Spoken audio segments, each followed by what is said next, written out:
ពីការបិទច្រកសមុទ្រ Hormuz ដែលធ្វើឲ្យសាំងឡើងថ្លៃឥ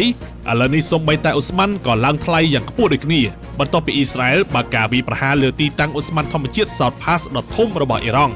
ហើយជាការសងសឹកអ៊ីរ៉ង់បានវាយប្រហារទៅកាន់ស្ថានីយនាំចេញអ៊ុស្ម៉ាន់ធម្មជាតិធំជាងគេរបស់ពិភពលោកនៅក្នុងប្រទេសកាតានេះបញ្យល់តាមសារព័ត៌មានធំៗរួមទាំង Al Jazeera និង CBS ជុំវិញរឿងនេះលោកត្រាំហាក់សម្ដែងការខឹងសម្បារនឹងអ៊ីស្រាអែលដែលលួចវាយប្រហារទីតាំងថាមពលរបស់អ៊ីរ៉ង់ដោយមិនឲ្យលោកដឹង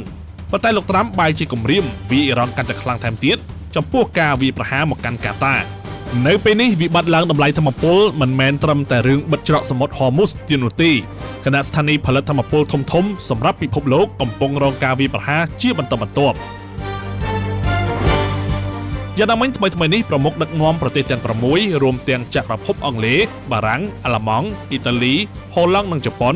បានប្រកាសហើយថាពួកគេនឹងចូលរួមចាត់វិធានការចាំបាច់ដើម្បីបើកច្រកសមុទ្រ Hormuz និងធ្វើឲ្យទីផ្សារថាមពលមានស្ថិរភាពឡើងវិញសេចក្តីប្រកាសនេះធ្វើឡើងមិនយូរប៉ុន្មានបន្ទាប់ពីលោកត្រាំបានអំពាវនាវឲ្យប្រទេសសម្ព័ន្ធមិត្តចូលរួមជាមួយខ្លួនដើម្បីធានាសុវត្ថិភាពនាវាឆ្លងកាត់ច្រក Hormuz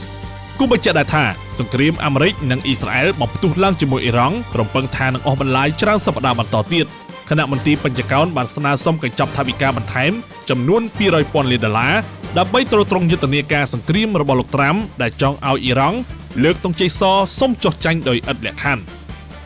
សូមចុច Follow ដើម្បីទទួលបានព័ត៌មានសង្ខេបនិងទាន់ហេតុការណ៍